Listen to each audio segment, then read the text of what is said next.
Test. Can you hear me?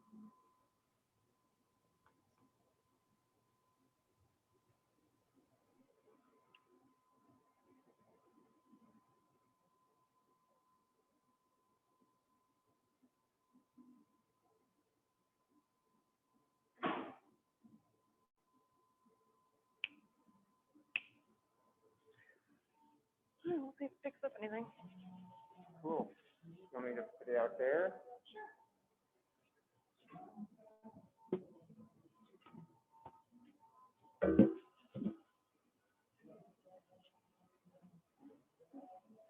Okay.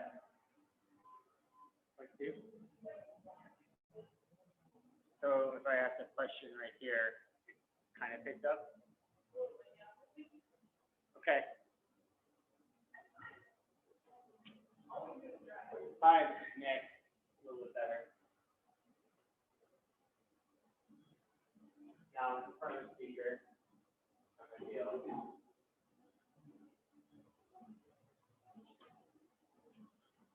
Or you pass it around.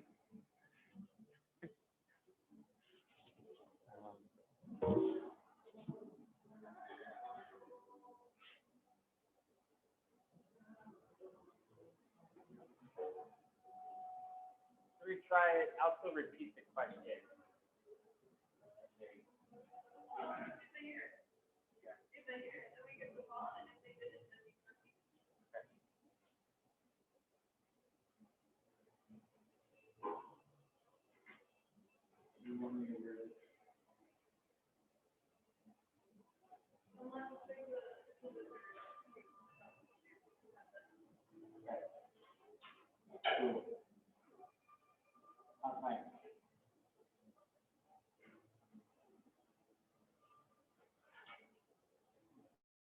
One, two. Can you hear me okay if I have the mic down here? It's okay. Not as good as it was. Okay. Maybe in the middle of your talk buttons there. And then make sure your computer's muted. Yeah, it's muted.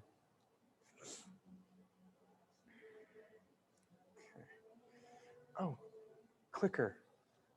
Sweet. No, it's a USB-C clicker. I mean USB, and a USB-C. She's got a port out there. One that converts Okay, USBs to a USB-C. I'll go get it. It's just we were waiting for one that had an HDMI input as well. So we'll use it, but we got to. Okay.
Sweet.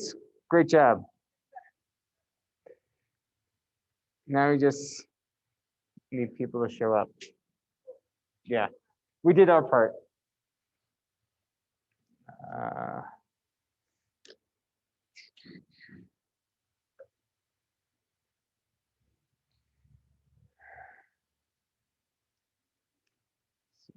uh,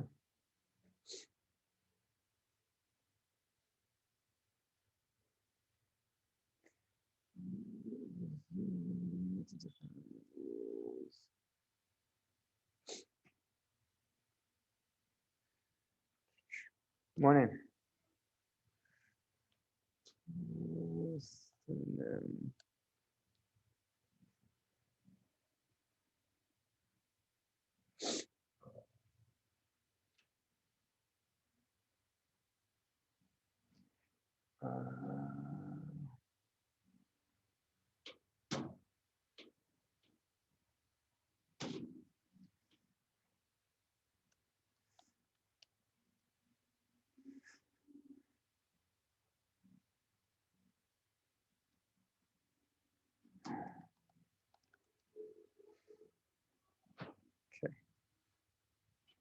Mm,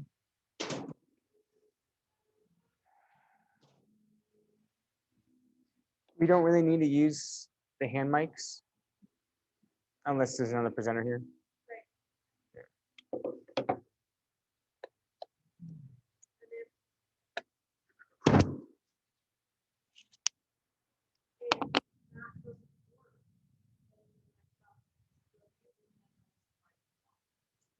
Yeah.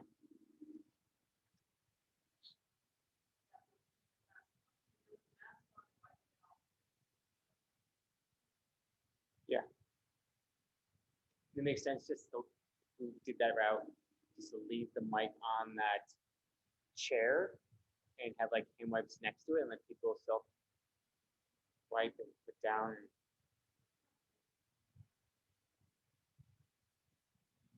Rather not manage that.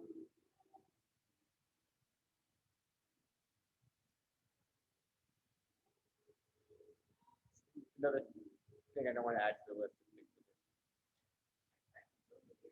Yeah. Yeah. He can, he doesn't really need to.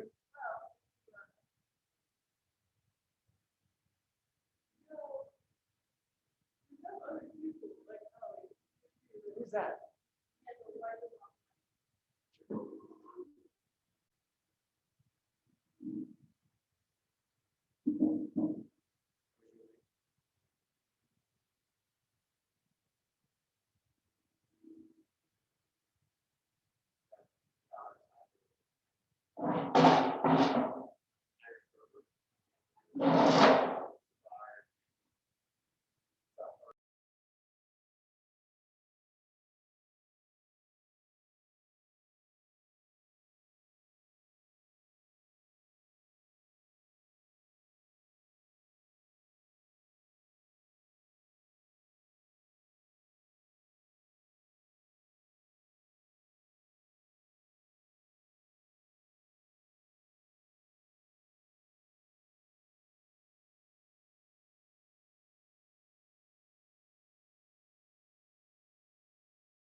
Should I unmute myself or? Oh, yeah.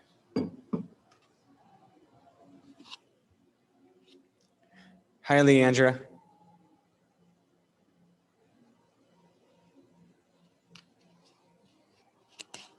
You're muted still. Hi, how exciting to be in person. Yes, let's turn that up a little bit. Thanks. Okay, Mike. Cool. Can you talk again for us, Leandra? Yeah, it's good to be here today. Where are you calling from? I'm in Fort Collins. Nice. And you presented at Fort Collins or you presented at Colorado Springs? I can't remember what your email said. I've presented in Fort Collins and I just presented in Des Moines. Nice. I'm on Zoom. How did those go? Good. Yeah, it went really well. I got good feedback. And just so I pronounce it right, the company name is just It's Elan Life. Elan Life. Okay, got it. Right now, I haven't heard back from the other presenter, Neil, so you might go first and have all the time. So Okay. see if they show up. Gosh, I should have made a lot. I worked so hard to get it down to 6 minutes. I was like, it's 6:20. I would have let you slide. I know, but you know, and I probably would have, like Jana here in Fort Collins probably would have let me get away with it, but I was like, I'm gonna see if I can make it in 6. Yeah. Are they meeting in person at the Fort Collins one or just Zoom? No, I think she's oh shoot. Now I'm getting confused because I'm presenting in Orlando and I had asked them how long they were online and they said September. I think Jana said June here, but we're still looking for a space because our last space went out of business during COVID. Oh no, yeah, that changes things. Yeah, we changed venues too from where we were prior to COVID, and trying it out, it's hard to start back up, but hopefully get some traction and start building something. Yeah. Where are you? It's called Green Spaces. It's in Rhino, kind of north of downtown Okay. area. But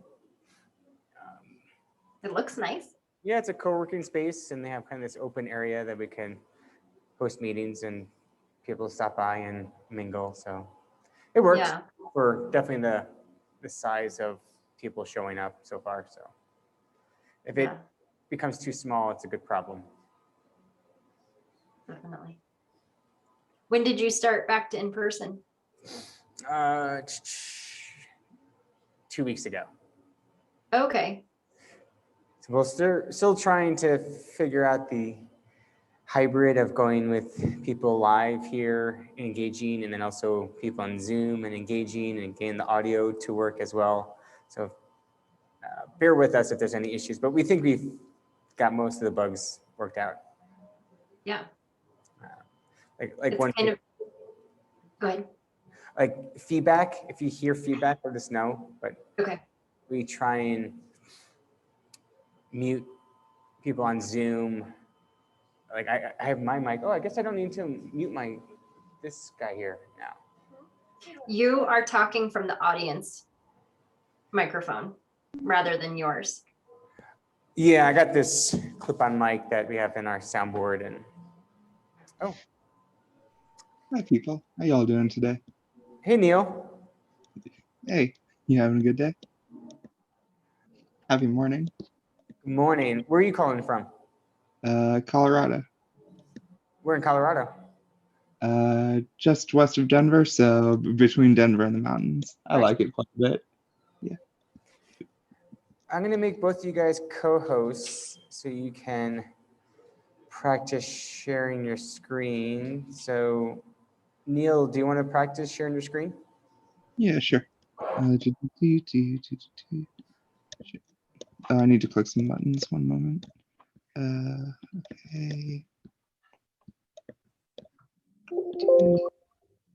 Share screen. Ta-da. Here we are. Did that work? That Can you works. see it? Perfect. Yep. Yay. Okay. And that's my phone. So that tells me I'm supposed to be here. And then let me take over the screen again. Mhm. Stop share. Leandra, do you want to practice sharing your screen?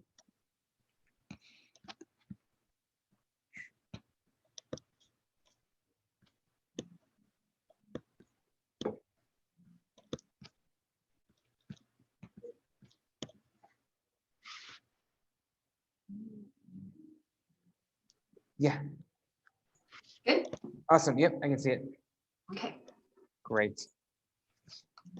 All right. Neil, how did you hear about 1 Million Cups? I went to y'all a couple times here in Denver. So yeah, Awesome. that was pretty fun. I was planning on presenting some stuff about math back then, but then the pandemic hit, and then I started programming. So I did something really cool. I can tell y'all about it now, or I can make it a surprise in a moment. We got time if you want to share. Oh, okay. I started programming a video game over the pandemic because I had a whole bunch of extra free time, and there was a video game I wanted to play, and nobody would make it for me. So I Nice. started putting that together. And yeah, I got a demo working. There's online multiplayer and all that sort of stuff. So I figured I should start showing to people and see what else I should polish. So that's where I'm at. Very awesome. Where are you gonna launch this game on?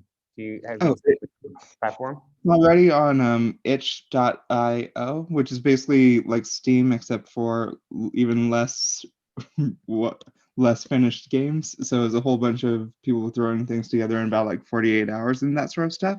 And Okay. my game is also on there. So that took more than 48 hours. But it's That's awesome. Yeah. You'll have to share it. I'll love to try it out and give some feedback. I will send you a link. Where chats. Yeah, so that's been my free time over the pandemic, and let me tell you, I miss sunlight and I miss doing things, so that is going to happen very soon. Awesome. Maybe if it'll stop snowing.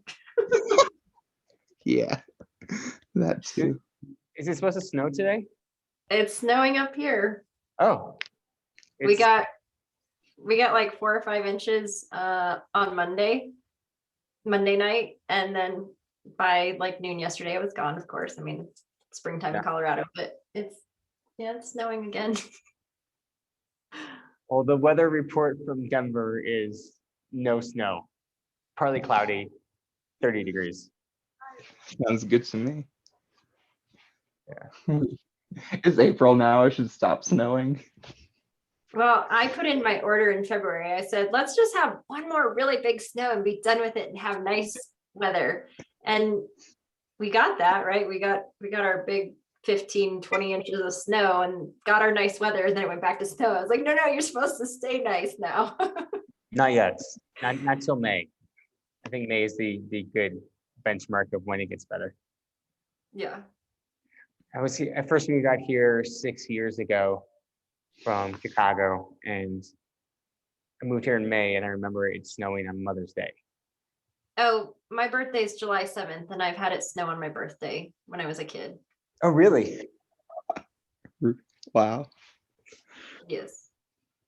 That's awesome. That's a surprising birthday present, I guess. Especially when you really like summer, not a pleasant surprise birthday present.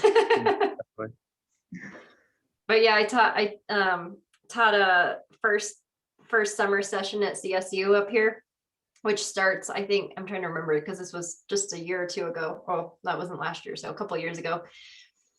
And it's like the last week of May, first week of June, I think is when it starts. And same thing, like I was like, oh, we could have our first day of class outside because it was really nice the week before. And the first week of class, I was wearing winter clothes because it was snowing again. I was like, oh, I love you, Colorado, but I'm done with the snow. I'm going up this weekend to Winter Park for closing day. Get a little more snow in me.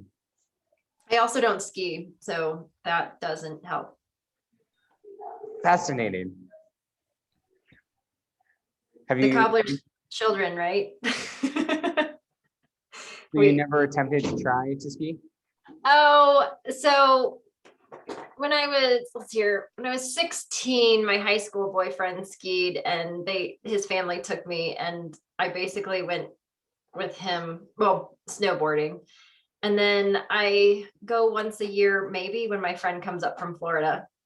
My sister's somehow turned into a big skier. Like she's super good, but again, she didn't start until after college or probably until after she moved back. She went to Massachusetts for a while. And then I think maybe when she came back, she learned to ski in her 20s, but Yeah.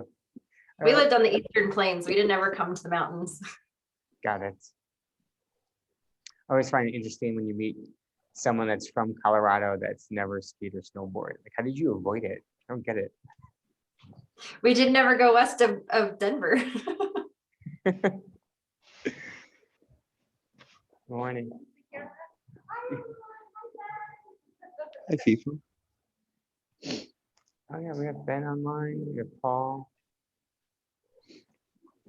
Ben, how are your Instagram events going? Oh, they're going okay.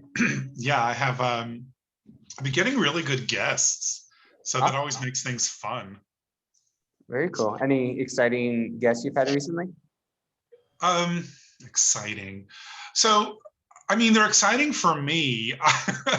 My last guest, it was really interesting because he had this amazing love of punk rock at like in high school, and that kind of helped him a little bit in his entrepreneurship, I guess. But my next guest also had a similar experience with punk rock, so I'm not quite sure what to make of that. These guys could not be more different, but I don't know, maybe punk rock is a thing. I don't know. Yeah, it took me back to my high school days and Green Day and 311. Oh, this is a punk rock thing. Help me out here. Yeah, but it's really a lot of fun to do. Awesome. No. What were you just as a guest? Nice. What did you guys talk about? Oh, nice. In bed? Yeah. Oh, nice. Wait, who are you talking to? Maureen. Oh, hi, Maureen. Yeah, her and I, we had some cuddle. We got some cuddle time. She was great. She was really, really fun. I'm sorry, you were great. You're there. You're like there. I don't have to talk about you in the third person. Why'd you pick a hammock? Oh, because it was a beautiful day. Yeah, I was so jealous. Love to nap in my hammock whenever it's nice. Awesome. Where do you have your hammock set up? Okay. Very cool. I guess what other ways could people be in bed on your show, Ben?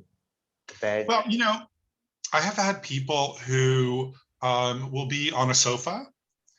I have, so I mean, in bed is great if you can be in your bedroom, but sometimes it's not always the best thing. Yeah. But it's always fun if you can. I don't want to force anybody to do anything, but sometimes they just wear pajama tops or something, and that's cool.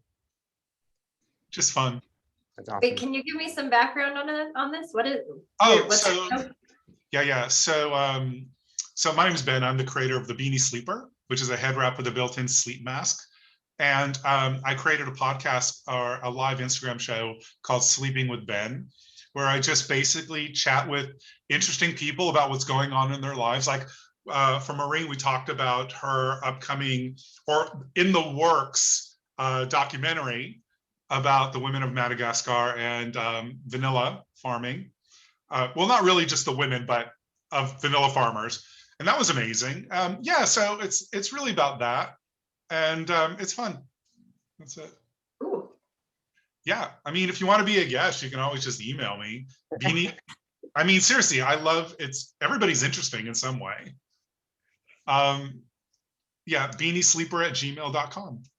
I wanna see this Beanie Sleeper. It is.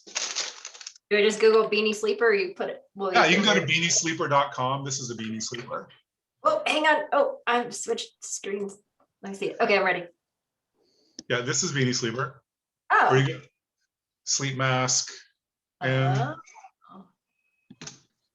demo. So it's like the old school cowboys just pulling their hats over their head, but like new Yeah, school. with a sleep mask, no fabric, so you can sleep on your sides or back, and it's just comfy. And oh, I just got listed. I should say this. I just got listed in gonomad.com. Spring clothing to inspire travelers. Have you considered a silk interior for those with the curly locks? I can't because it traps heat. Uh, And the whole idea is that you can keep warm without overheating, but I totally get what you're talking about. I haven't had an issue though with hair and people complaining about that, but yeah. Awesome. Well, we're gonna get started. It's 9 o'clock. For the people in Zoom, just some suggestions. They're not rules, but we'd like you to mute yourself when you're not speaking. You're welcome to use the raise hand button to ask a question. And you can also chat using the chat feature in Zoom to share links, connect with others. Also recommend changing your name in Zoom. You hit the top right corner of your box, you can rename yourself, do first name, job title, or first name, company as well. Usually we start off with the video and get all excited, but the audio doesn't really connect and there's too much feedback. So just, you can play it later if you want. Everybody here on Zoom is my Hollywood Squares. Thank you for joining. Everybody here in the audience, thank you for joining as well. My name is Nick Campion. I'll be your MC for today. Let me go present mode. Wait, I need to share my screen. I'm just rambling here and not showing you anything.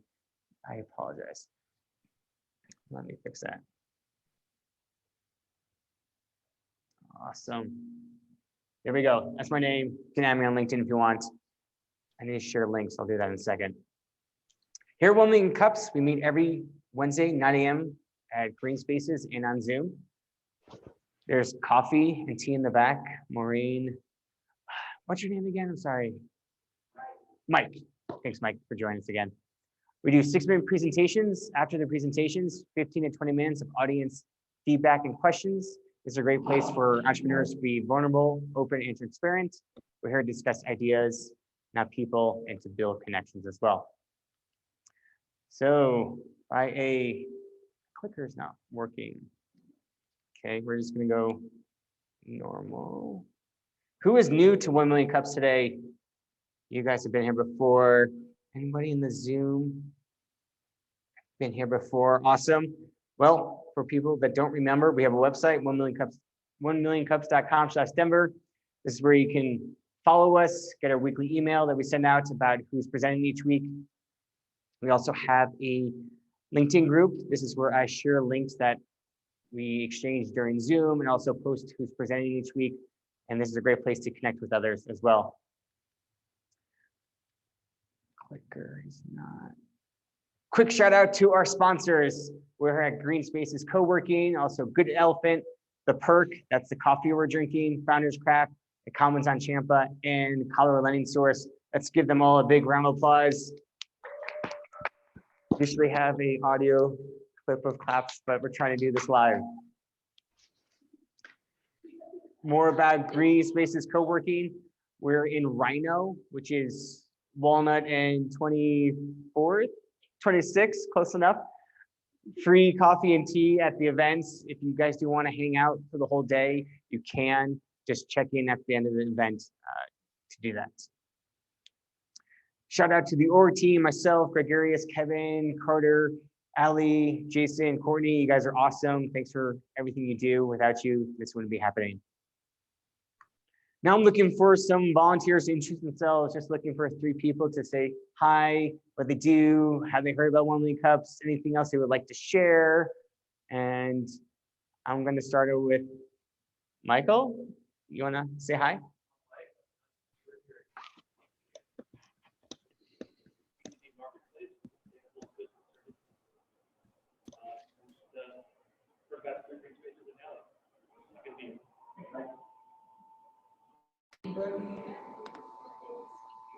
What's that? We're trying, yeah. We have a speaker in the audience who's trying to see if the people on Zoom can hear them. So if you have any thoughts on that, that'd be awesome. Let's see, Paul, you want to do a quick introduction? I'm Paul Bodner. I'm the founder and CEO of Atlas Guides. We create smartphone navigational guides for outdoor adventures. So if you're going to hike the long distance trail like the Colorado Trail or the Continental Divide Trail or the Appalachian Trail, we have the app for that. So that's what we do. Awesome, Paul. I'll do an introduction. I do this once in a while. My name is Nick Campion. I've been a organizer and MC for about a year now with 1 Million Cups. We used to be at Enterprise, and then we were on Zoom, and now we're trying to be live again here at Green Spaces. For work, I work for a private equity firm, and I manage 3 different SaaS companies. One's called Metric Fire, another one's called Iron, another one's called Ring Capture as well. And I love meeting entrepreneurs and trying to help out, and love this community. So thanks for everybody for joining each week. Appreciate it. So moving on for today, later today, we're gonna do community announcements. So if there's anything you want to share with the community, we'll be doing that later on. So start thinking what you might want to say.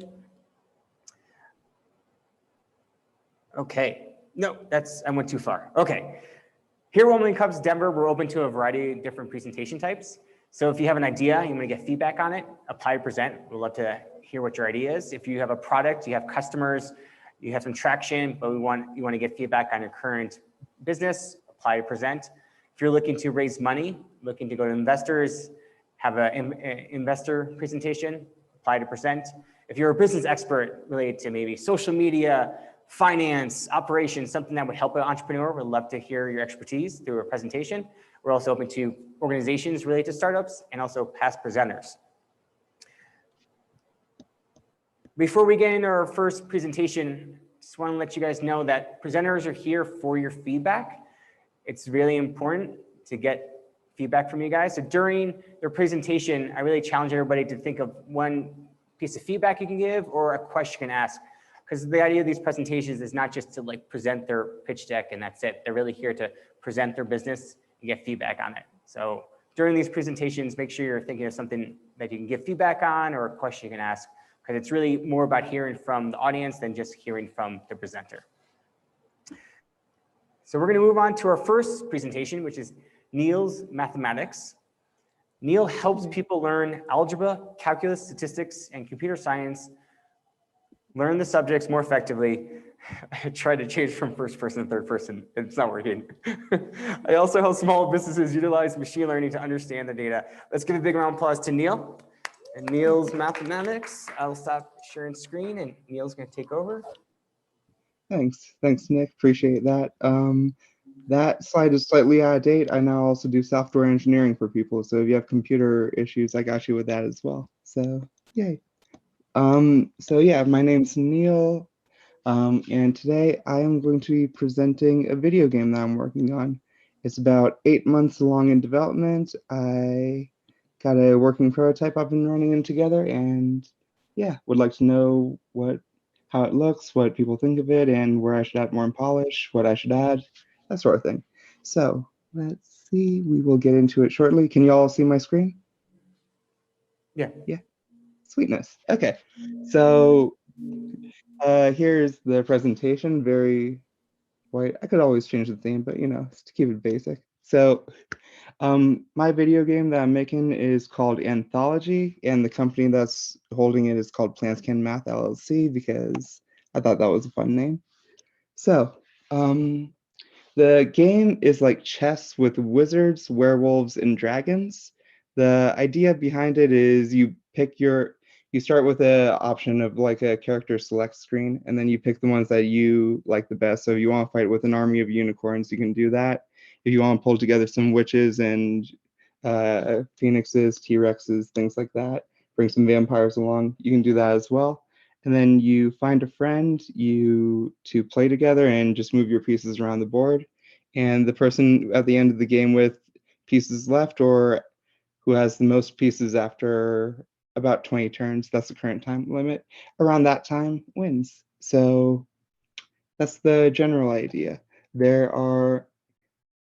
You pick 9 characters, you can play online, and right now it is primarily a player game, have not implemented any single player AI yet. So that is the work in progress. The reasons I'm making the game, first and foremost, and well, the main reason was I like chess. I played chess a lot growing up, and it's one of my favorite games to play. However, when you play chess with somebody nowadays, you're going to learn very, very quickly who the best player is. And the reason for that is the first 7 or so moves of chess have been very, very well mapped out. And for that reason, it's kind of deterministic. Like playing it, it's no longer you're no longer in the exploring stage of the game where you're discovering new things. Most of the introductory things have been solved, so I want to shake that up a little bit. And also, I've noticed that, well, first off, people don't have a huge emotional attachment to rooks or bishops or maybe to queens and kings, but to a lot of the pieces in chess, they don't really resonate with people nowadays, I feel. And I always figured when I'm playing chess, I wish this was a dragon. So that was part of the logic there. And then, yeah, the storytelling piece, I always, when I was a little kid, I liked having action figures and moving them around a board and playing with them, imagine they were doing things. So I figured this could be a way to bring that to life. So that is the bulk of my slideshow presentation. I'm about to show y'all the demo of the game, and I'll play against myself to get a general idea, to convey the general idea of where it is and how it's going.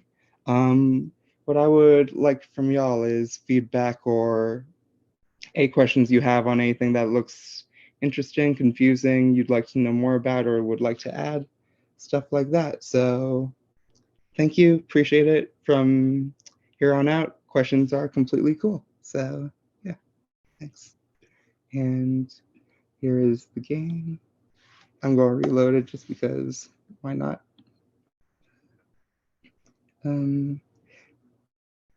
Unity, that's the game engine that made it. Well, I made it, I used to make it, that sort of thing. Cool. So here is the introduction to the game. You started the main menu. There are 4 options. Currently, there's 2-player and play online, so you can play locally with a friend on one computer if you'd like, or you can play online with somebody if you also think that's fun, or if you have a friend in another time zone, or if you're quarantining or things like that. All those things come in handy. So here are the 5 characters. Yeah, you have Anubis, dragon, all this fun stuff. I am going to start with, I think I'll pick the dragon for one of them, and then I'm going to pick a couple of the characters, and then I'm going to go random because that's always fun. Bigfoot, and then play. Word.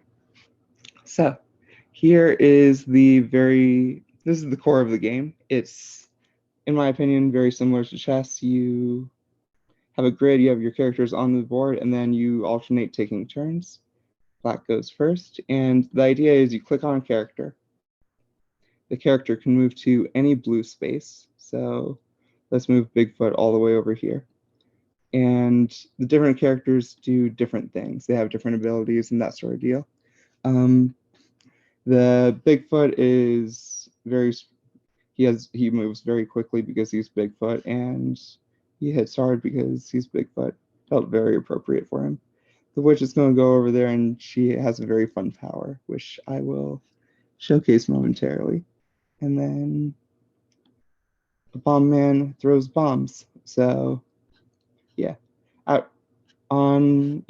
So on your turn, you get to move multiple characters. It's not one after one, then one, then one, then one. I feel like that makes it easier to tell what happened each turn. In chess, sometimes when I play with my friend or my dad or something to that effect, I would go to the bathroom and I would come back and I'm like, what did you do? Whereas with this, a little bit more noticeable. So yeah. There are 25 characters in the game right now. They all do different things. I like the Ent because planting trees is good for the environment. So let's go ahead and do that. And let's see. This one's called a thorn deer. It creates walls. So this Bigfoot's about to cause problems, so we're just going to create a little fence around him to help him just stay where he is. Yeah, so this is the crux of the game. Yeah, any questions or any ideas that y'all have about it?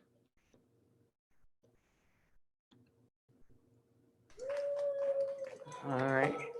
That was a great demo. I'm a fan of chess and I can see how it relates to the game. Anybody here in Green Spaces have any feedback or questions for Neil? Start off. Maureen? The main thing that I'm thinking is that you could totally play up to 4 people with this, right? Is there a reason Yeah. why you couldn't? Are you thinking of going up to 4 people? In the future, I am. I need to get a consistent 2-player player base before I start moving into 4-player. That's my general logic towards it. Yeah. I'm definitely with it though. It's yeah. I'm thinking about something like that. Appreciate it. And Neil, just to kick off the feedback and questions, what type of feedback would you like from the audience? What do you think of the game? Is there something you would change? Are there characters that you would add? What part would you like me to improve next? So like the 4-player idea was very much appreciated because I can definitely implement a 4-player mode. Yeah, I think I can do that in about a week or so. So that sort of thing is definitely doable. If y'all have more ideas like that, I can definitely do it. I am thinking about single player because sometimes playing by yourself is fun. It's hard to write code for AI, and that takes a little bit more time. So that's roughly where that's at. Mike has a feedback or question. Yeah. Well, real fast, I'm gonna turn something into a chicken. I think this is definitely worth watching. So, all right, let's watch. Let's turn a tree into a chicken. That sounds glorious, right? Here's a tree. Now it's a chicken. Neil, Mike has a question for you. Yes. Characters have weaknesses, specific weaknesses, as well as the question was, is it turn-based, and do the characters have any weaknesses at all? It is turn-based. There are no weaknesses in the sense of like fire, water, grass sort of deal. There are weaknesses in the sense that some characters move slower than others, and some characters have more range than others. And some characters, like that lovely tree that's now a chicken, can plant more trees and do things like that. So they have different abilities that the idea is that they all do something slightly different, but you combine their abilities to do awesome things together. Yeah. So the weaknesses is more in the yeah. Any one character can be beaten completely by 3 or 4 other characters on select screen. I'll put it that way.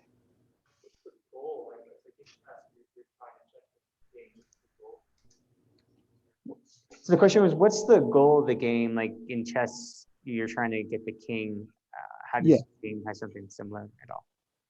Yes, that's a great question. The goal of the game right now is to end up with the most characters. So, yeah, over the score right here indicates how many characters you have left. And right now I have 8. The other person has 7. I'm not quite sure what to make the goal exactly, but that felt like the most intuitive thing to me because when I was first playing chess and somebody told me that someone lost, my first instinct was to count the pieces, and you could, when I was like 4 or 5, you could tell me all you want. The person who got checkmated lost. I was convinced the person who had 4 pieces left lost. And so I figured that would be a very good starting point. I might down the line make something more like Capture the Flag or King of the Hill or fancy things like that. I wasn't sure. Fundamentally, there didn't strike me as a very obvious right off the bat goal for the game besides eliminate every single character. However, I also have Ghost in the game that can't die, so I couldn't have that be the win condition. So that's where that's at. All right. Did you have the feedback or question? Okay, we're about to slap a mermaid. That might be bad luck, but please forgive me. Okay, there we go. Bye-bye, mermaid. Okay. Ben, one more time. I'm not sure if you had anything. No, I'm good. Oh, okay, awesome. You sure? Feedback's always appreciated. Neil, I have a question. You mentioned the problem with chess is that like when someone gets good, it's hard to kind of like beat them, but you were hoping that that's not an issue with your game, that it Yes. have an even playing field. How are you kind of demonstrating or incorporating like an even playing field with this game? Great question. So I am usually better than most of the people I play against, partially because That's a I little know biased. all the rules. Yeah. So like it comes in handy. What I found is very useful as a balancing act is if you're playing against someone new, they can go ahead and pick whatever they think is really fun and cool. So like suppose they pick this and like, ooh, I like ninjas. I'm going to pick a couple ninjas and I'm going to pick myself a, a fancy cow, and there's a werewolf I like, so on and so forth. If they do things like that, then what you can do when it's your turn to pick is you can click random. And that provides a natural compensation for that skill gap in the sense that you have a plan going in and I have random things that I'm going to make work. And that provides the more experienced player a built-in handicap that will over time guarantee that they lose to the less skilled person, assuming they eventually catch up to the other player playing on random, if that makes sense. Like, so both people have like a skill progression going on. It still, yeah, I think I feel like that balances it out pretty well. And yeah, I thought about that quite a bit because one fun fact about me, I am not good at going easy on people. I have no problem, like if we're playing Smash Bros, I have no problem making you lose 30 times in a row. That I'm completely fine with that. And so, losing chess 30 times in a row is a very draining process. So I thought that would be a good way to make sure that the person who's super good doesn't always win. So that was my idea for that one. Thank you. How are you getting feedback on the game, and how do you like educate someone quickly to learn the game? I have noticed that the game makes a lot more sense when you have someone sitting there and doing things and explaining it to you. I feel like the figuring it out for yourself is at around 20% about that for actually piecing it together. That just I was a little bit bummed by that because I was hoping it would be really intuitive to figure out what to do. But I think things like this right here, where the werewolf moves and then can't really do anything because his attack is to bite something, and then you click and you're like, what did that do? Nothing, and it gets kind of confusing. But my hope is that some of the characters, like Ninja, for instance, my hope is that people are drawn to clicking on the colorful spaces. I hope that's like a intuitive thing to do, and also is something that people naturally want to do. And for a lot of the characters, you click on a colorful space, something happens, and I'm hoping that gets the idea of when it turns blue, I will move here and it will move, and then when I click on something purple, something fancy will happen on that purple space.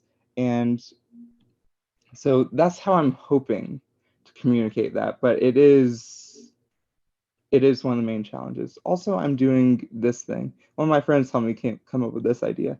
On this character select screen, these 4 characters in the corner, well, maybe not the unicorn, but the unicorn's awesome. So these 3 characters, all 3 of them do something very, very clear and immediate when you click on a purple space. So I guess I'll demonstrate that. Maybe I could pick even better characters for considering that's what I'm going for. But if you pick the thorn deer and then you just start clicking on a purple space, oh, something showed up there. Oh, something else showed up there. Something else, yada. And I'm hoping people are drawn towards the things in the corner just because they're in the corner, kind of a high profile spot on the board on the character select screen. And hopefully that helps convey the idea of how to play. I'm not sure. I feel like I may need to come up with things that are better. However, I am a firm believer in that most people do not read. So if you can avoid forcing people to read, that makes life easier for everyone.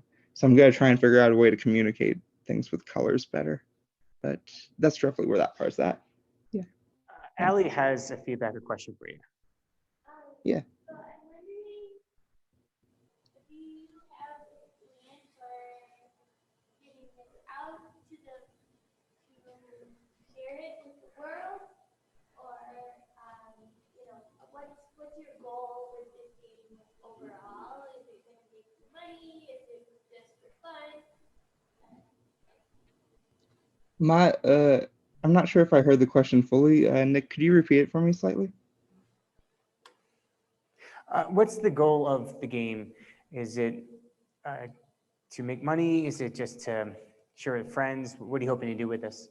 Well, first and foremost, I want to play this game sometimes, and I want to go online and play it with a random person because that's why I started doing all this fun stuff, because it turns out Nintendo and Bethesda wouldn't make this game for me. So that's the first and primary goal. Beyond that, considering how far I am, I would like to do it properly and that sort of thing. And one of the things I think about, I want to make sure the data privacy stays secure, because one thing I think about quite a bit is right now, Microsoft owns Minecraft. And I'm pretty sure most people in this room knows what Minecraft is. And fun fact about Minecraft, like if you know how a kid plays Minecraft, you kind of know that kid's personality. And what that basically means is that Microsoft has, I'm not sure what data privacy rights are in America 100% per se, but Microsoft basically is sitting on information on how every kid, a third of the kids in America think.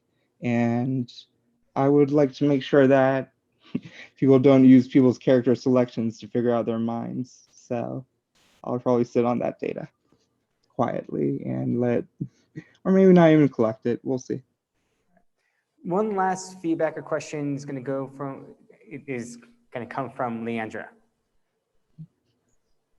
I realized that I sort of had the same question of what your goal with it was, and I didn't take my hand down. So I think you answered it. Okay. I'm going to take over the screen real quick. Sorry. So I have one final question for you, Neil. What as a community can we do for you? A couple of things, I guess. One, appreciate the feedback. If y'all have more feedback, always interested. It helps me figure out what to make next, so what to add next. So that would be very useful. If y'all know anyone who's would be interested in playing a game like this, that would also be very clutch. Yeah, I can post a link in the chat, or I can say it out loud for y'all once again, or I'll click on this. It's highlighted right there. It's storytime.itch.io/anthology, and that would be very helpful. Would appreciate that. What else? Community. If y'all know any artists, that might be useful as well. However, I am planning on pushing off art for the remainder of the year, just because art is expensive and it's going to require a lot of. I've done a little bit of contracting in order to get basically get all this art so far get together.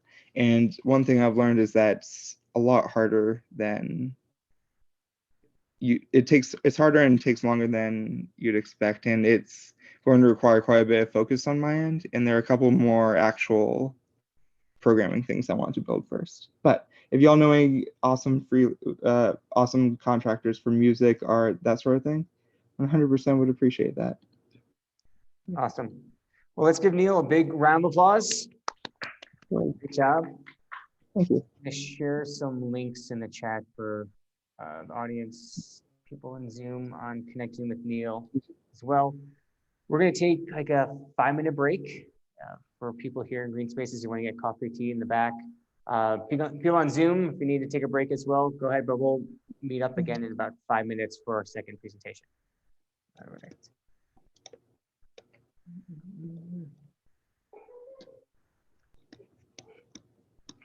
Oh, okay. I got it.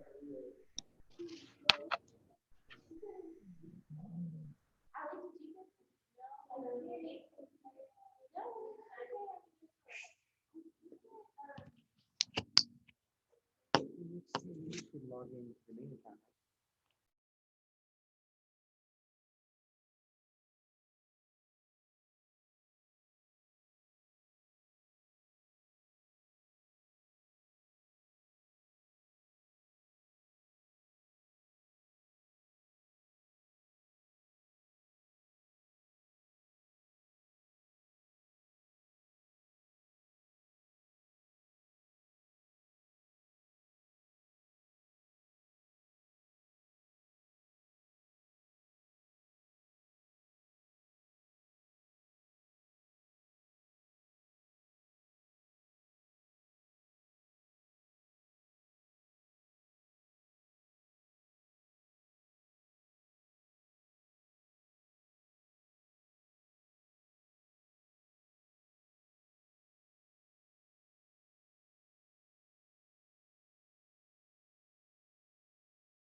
Cool. We're gonna get going in about a minute.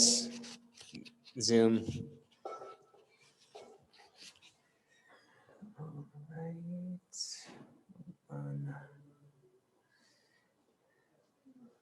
Mhm. All right. I think I'm live here. Awesome. Welcome back.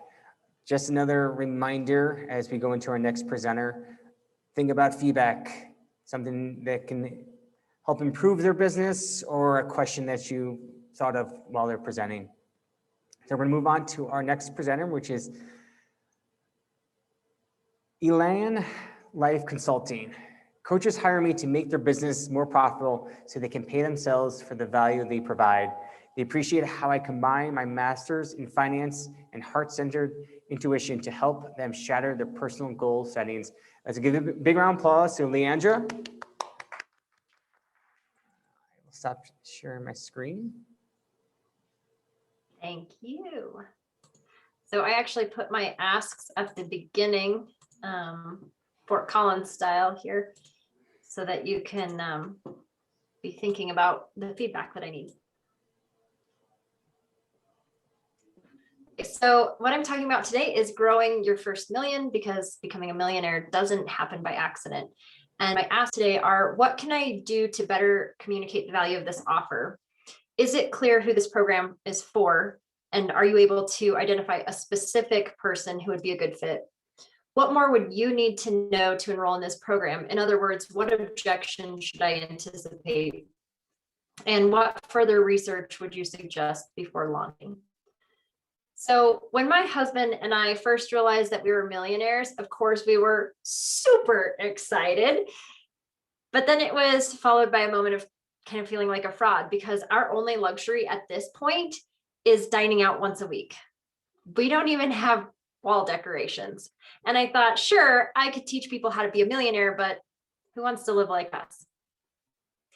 And then I started looking at what we do have. We have 3 of everything. We have 3 vehicles completely paid for. We have a house with 3 acres and a beautiful view of the mountains. We have 3 horses, 3 cows, and sometimes 3 pigs. And it turns out we haven't just been scraping by.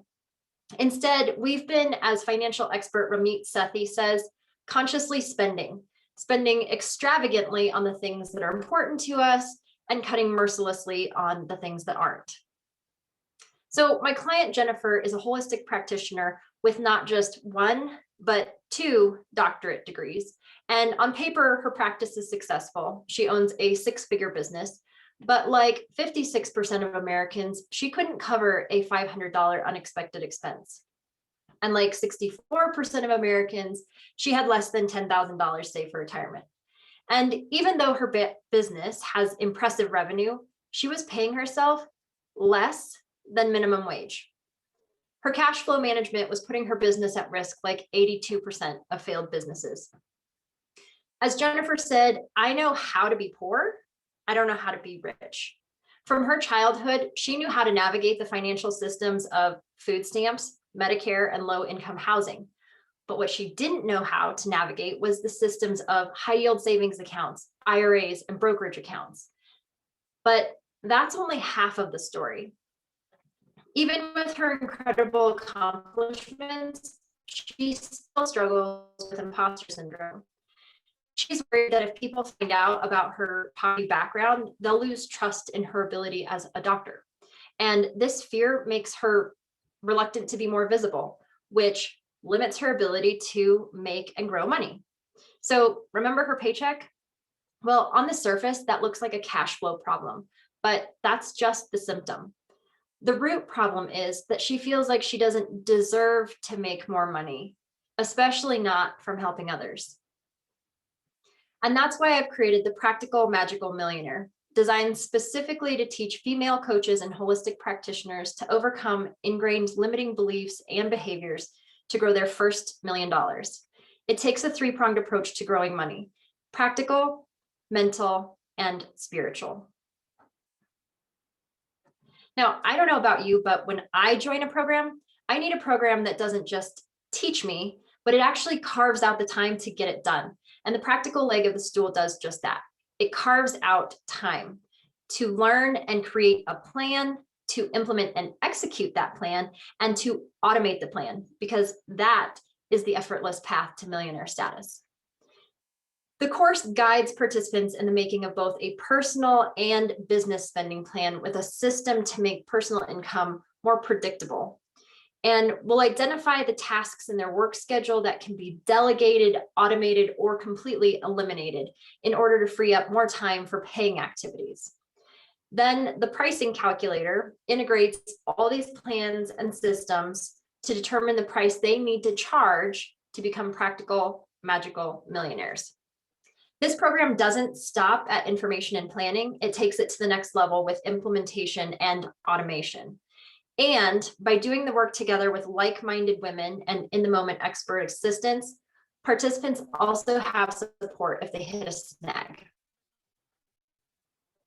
The mental leg of the Practical Magical Millionaire Stool is a bit like traveling with the ghosts of Christmas past, present, and future. In one-on-one coaching, we explore the past, discovering childhood experiences and familial patterns that are shaping the present. And in the classes and groups, we examine the present by redefining what wealth means to us individually, rather than going with the societal norm of having nice things. And for the future, we imagine what our businesses and personal lives will become as we activate our plans into reality. Finally, the spiritual component. In the spiritual aspect of this program, we're transforming our worldview from one of scarcity to one of abundance. There are two ways to become a millionaire: through fear and grasping, which is how I made the first million, or through trust flow, which is how I'll make every million after. This leg is about finding that balance between surrender and control. And I'm looking for fellow travelers on this journey. The education and group program includes 7 modules of core curriculum and group coaching for each module. The price of the program is $3,000. For those who want to accelerate and amplify their results, one-on-one coaching is available for an additional $4,000. My intention is to begin pre-selling the 7-month program immediately with a date this September. Wondering what makes me qualified to lead the program aside from being a millionaire? I'm a former pension actuary, which led to my passion about people saving for retirement. My former university students will attest to that because I hounded them relentlessly about beginning to save for retirement immediately after graduation. And finally, after 20 years of studying personal development from nutrition and exercise to meditation and mindset, I became the breakthrough queen and put all of those years of studying to good use. So thank you for your time today. And again, my asks are, what can I do to better communicate the value of the offer? Is it clear who the program is for? What objections should I anticipate? And what further research would you suggest? Applause. Awesome. Open up for feedback or questions. Anybody here in Great Spaces? Allie, go ahead.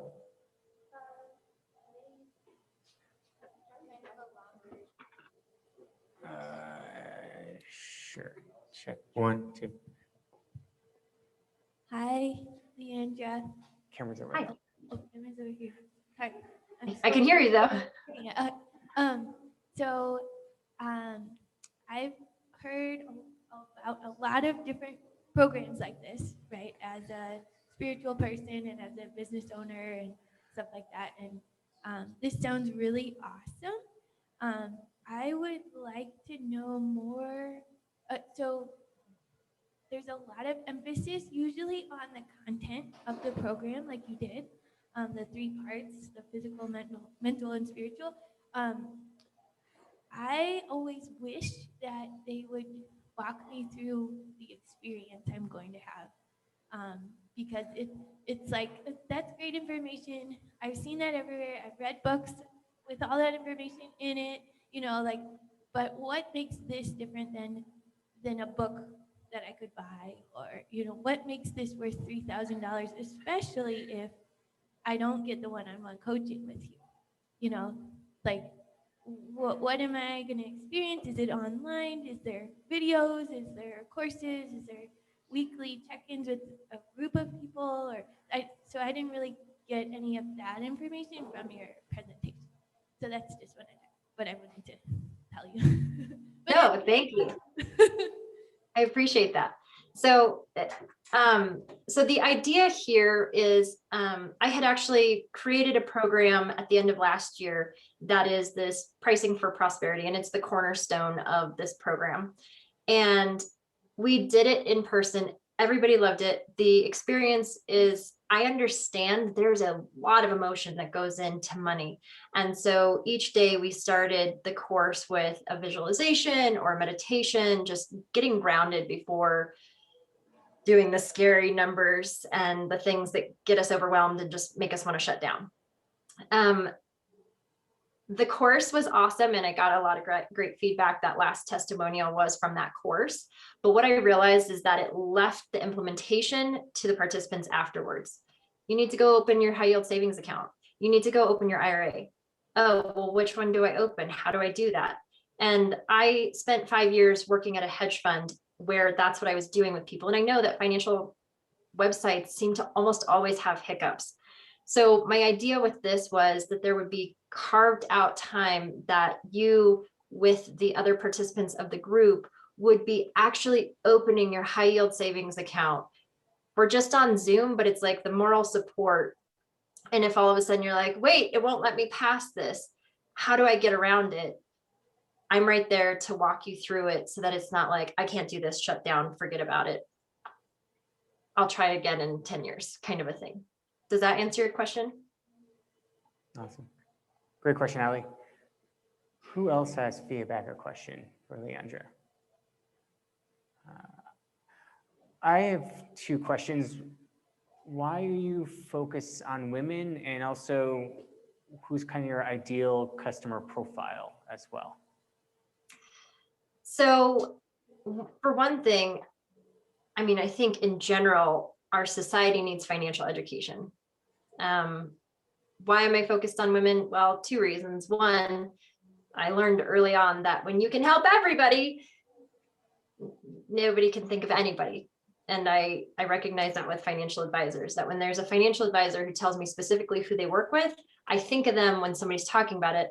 Otherwise, somebody says, oh, I need a financial advisor. I'm like, I don't know any, when I really know hundreds from my previous work is in the hedge fund. So that's part of the reason that I'm so specific to women. But the other thing is, women historically haven't been involved in money. Like, we're not supposed to talk about money in general, but especially women aren't supposed to talk about money.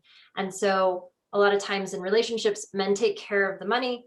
And what we find is whoever takes care of the money gets smarter at money, and whoever doesn't actually loses financial intelligence, if you will. And so I really want women to be educated as well, if not better, than men in finance. I think the second part of your question was, Who's your ideal customer profile? If it's focused on women, if you had to narrow that down, who would it be? Yeah, so women coaches and holistic practitioners, because again, I see so many of them don't feel good about charging. Like, well, I'm helping people, it just doesn't feel right. And they're sort of living this like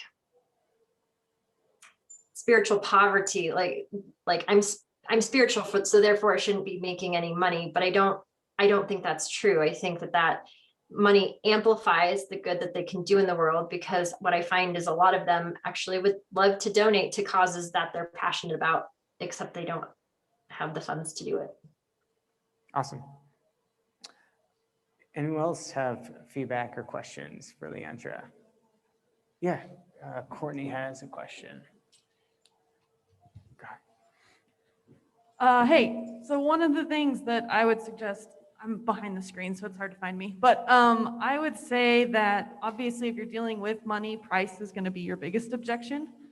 The one that I heard in the presentation you gave today was, if I'm not making 6 figures, then I disqualify myself for the course based on the testimonial you gave. So I've also read Ramit Sethi's book, and one of the things I would say is a breadth of examples. You know, somebody who makes $30,000 a year but spends $1,000 a month on shoes. That high quality spending and some of those is just saying no matter where you're at, you need more freedom to get where you want to go. So overall, I would just structure your whole presentation around the objections that you get, and that way you've handled them in advance. Thank you. All right. Thank you, Courtney. Great feedback. All right. If we have no other feedback, my final question for you, Leandra, is what as a community can we do for you? So if you find someone who meets this, and I didn't catch her name, but to the last point, my ideal client is making money in their business at this point and is looking to grow it. So if you know anybody who fits the profile that I've laid out, a female coach or holistic practitioner who's making money in their business and is ready to grow their first million, if you would pass along my name, I would greatly appreciate that. Awesome. Let's give Leandra a round of applause. Great job. We're going to move on to some community announcements. So if you have an event you're hosting or attending that you want to share with the group, this is a great time to do that. Anybody want to share anything? Courtney? Okay. My announcement is that I finally launched my podcast, and that's very exciting. Sweet. Yay! What's your podcast? My podcast is called What Our Parents Didn't Teach Us, and it's 30-minute conversations with successful individuals about the lessons they learned the hard way, hopefully being able to share those with our community so that not everybody has to learn with their head in the sand. Sweet. Do you want to share a link? Yeah, I'll put a link in the chat. Sweet. Allie, did you want to share anything? Is that a question? Yeah. Yeah.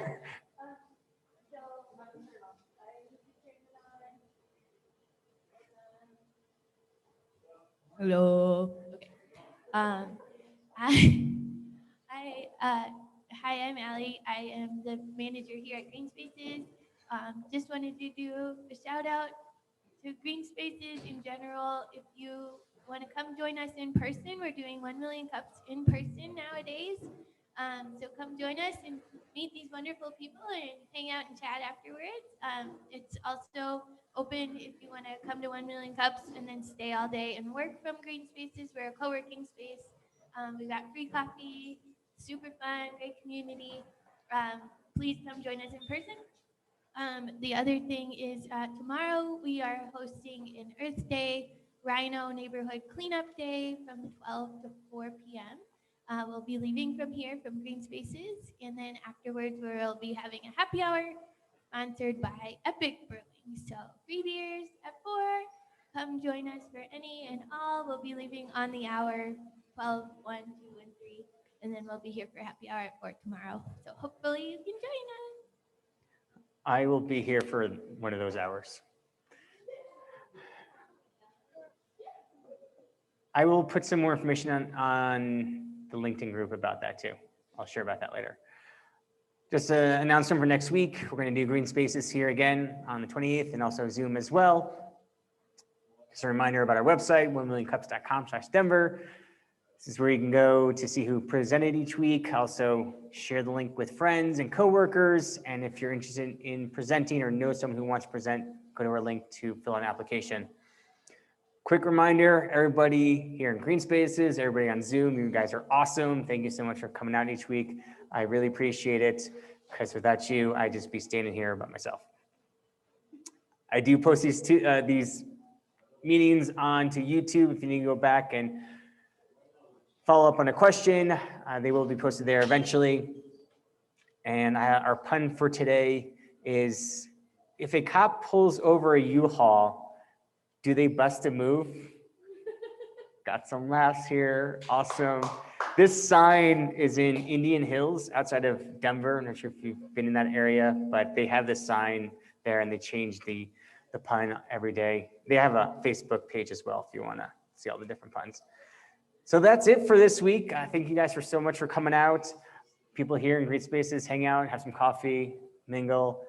We just ask when you walk around to have your mask on, but if you're sitting down like at a restaurant, we do the restaurant protocol, you can have your mask off. People on Zoom, if you want to stay and hang out and chat, you can do that. If not, I'll see you guys all next week. Round of applause for everybody coming out today. Thank you so much, and I'll see you guys later. Bye. All right, thanks, people. Yeah, just in case, I'm gonna post my game in the chat one more time. If y'all could give any more feedback, that would be clutch. So, Neil, I just emailed you some comments, so I just emailed you. really, Yeah. thank you, appreciate that. Yep. Did you email them? Well, To your Gmail account? nice. I didn't know that was out there, but that's pretty clutch. Thank you. I think Nick posted it up on the chat, and I Appreciate it. Yep. Well, your day going good? Thank you. Yeah, thank you. make good presentations. How's it going, guys?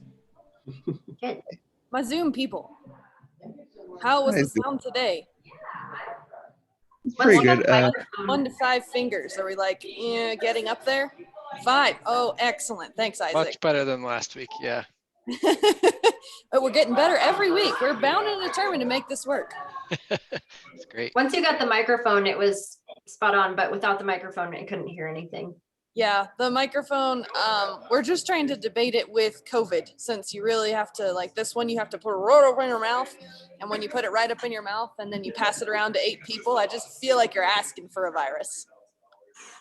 There's that. Yeah, well, you know, I mean, we're like, and how much, like, it's just foam in there. How much wiping is really going to fix the problem? People wear their masks and anyway. Lysol it between each person. I know. Yeah, because electronics love liquid. Exactly. Excellent. All right. Leandra, did you get all the feedback you were hoping for? I think so. Yeah. I mean, that was good. Good feedback. I feel like your feedback was fast and furious. So if you wanted any It more. was. I know that's. I was like, wow, that was quick. But Yeah. I thought your It's okay. presentation was excellent. I will say that if you do the presentation in future, your internet is real rough. was it bad again? Yeah, it was just, it kept popping up red on your name, which normally means that it's your signal. Yeah. Or probably telling you your connection is unstable, because Zoom is so helpful like that. Yeah. No, it actually didn't tell me at all, and nobody was freezing, so I didn't realize that it was glitching. But No worries.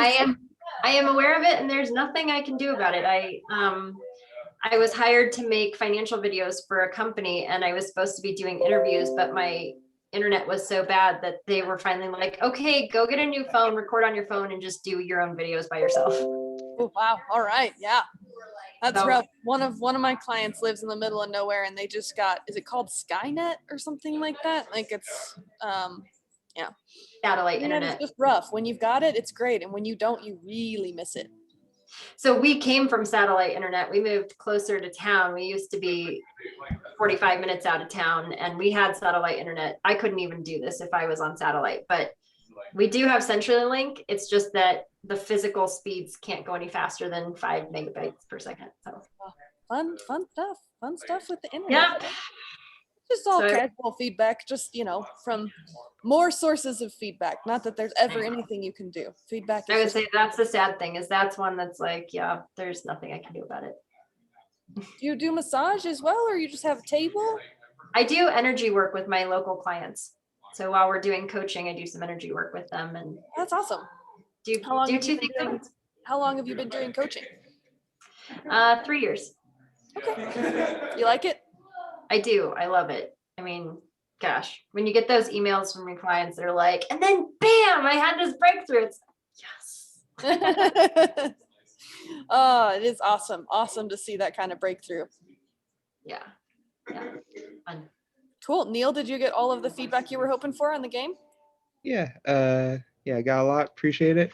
If y'all also, I forgot to mention this. If y'all have any character ideas, I am planning to add more. And currently, I'm primarily focusing on mythology and fables and that sort of thing. In the summer, on July 4th, I am going to do a history update where I replace everything with historical figures. And I'm doing it on July 4th because I'm adding George Washington, because I firmly believe he doesn't get put in enough video games. So we're doing that. Probably right. Though I think Yeah. the artwork would be more fun with Abe Lincoln. So there you go. That might be the beard, move. though. as well. That beard though. That beer. I think we can do some. Oh, I actually have a great. I have an idea for Abraham Lincoln. Oh, So perfect. Excellent. I'll tell you. I Isaac, think do you have something? Oh, I just have to go. So thank See you, you later, everybody. Isaac. Nice job in your presentations. Really good. Thank you. Oh boy. All right. What do you guys got going the rest of today? Fun stuff? Work. How are the animals faring in all of the cold, Leandra? We do low maintenance animals. So they are out, Bye, Neil.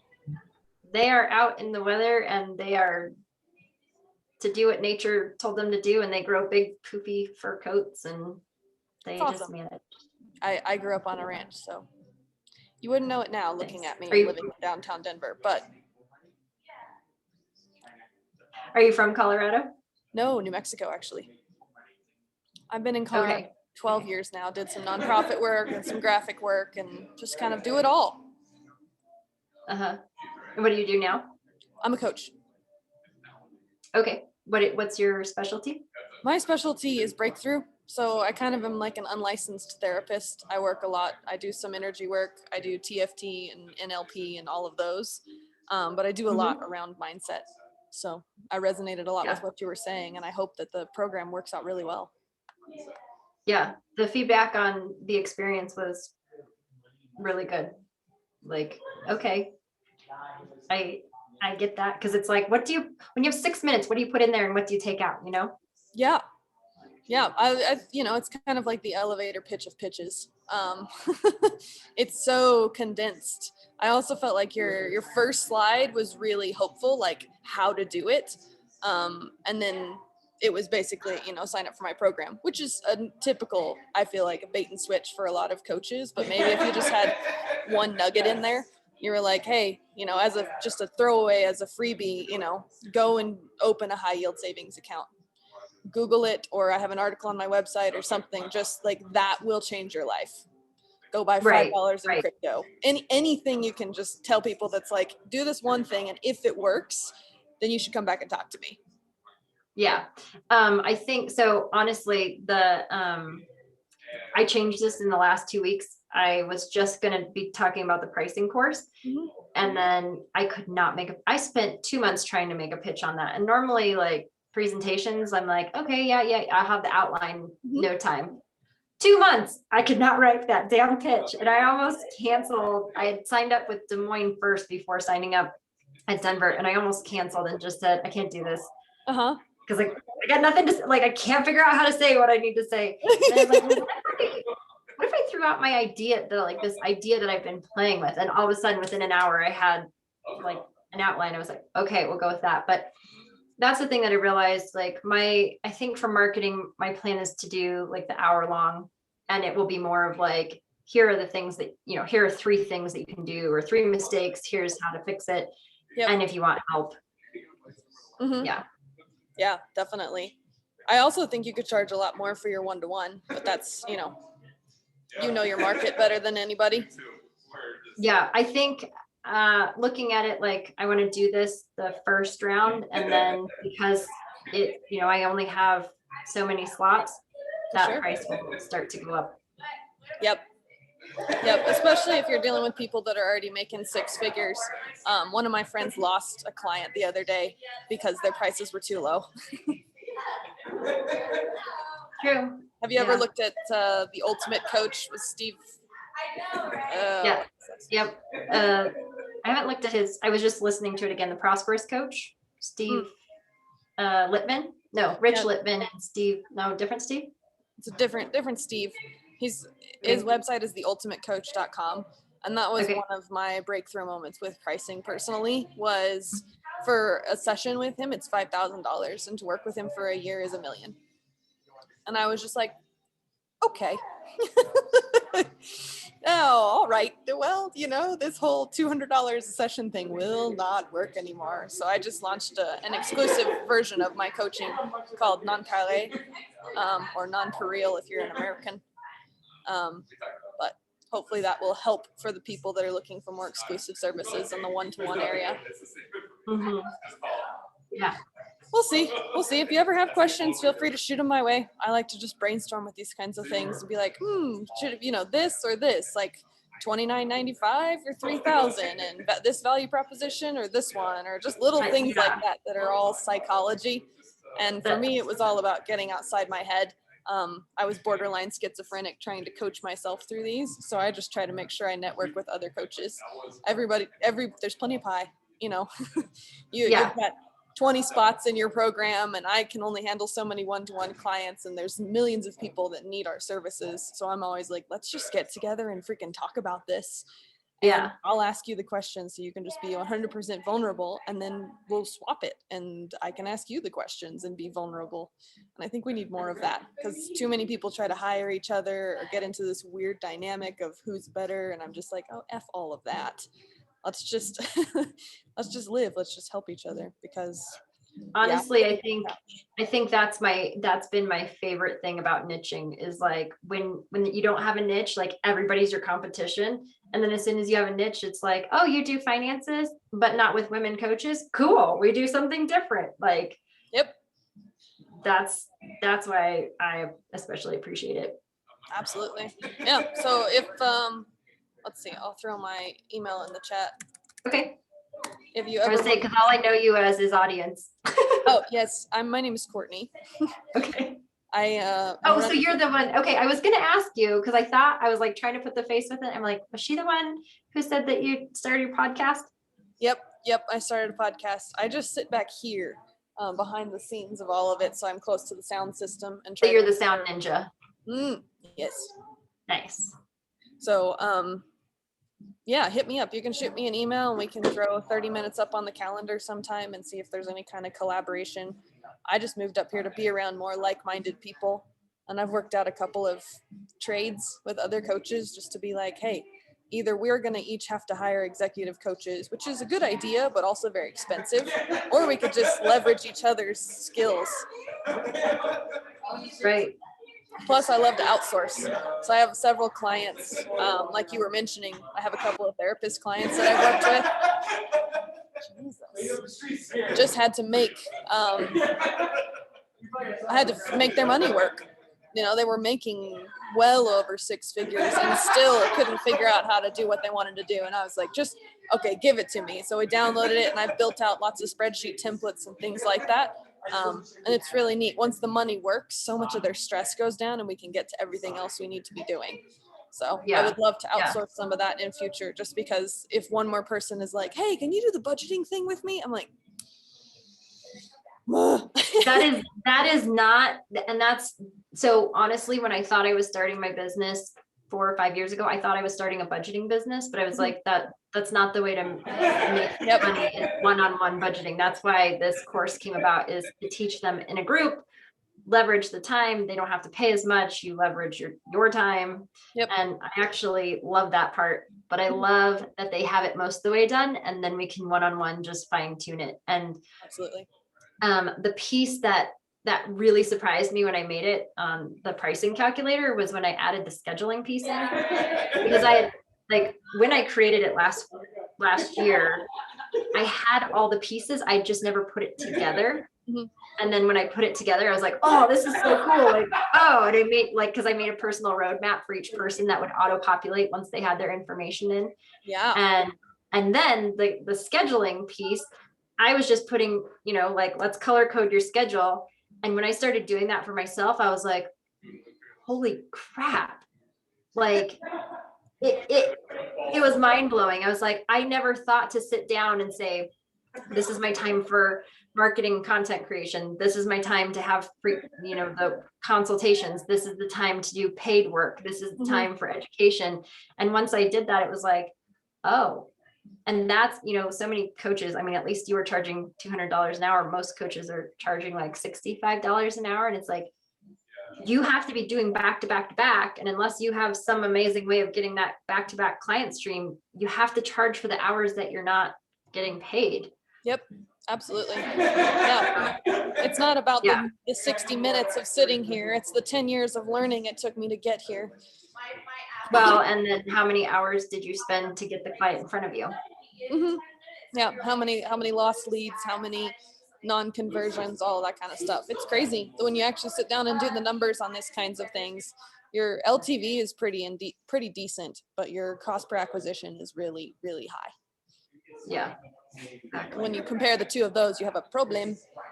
But Yeah.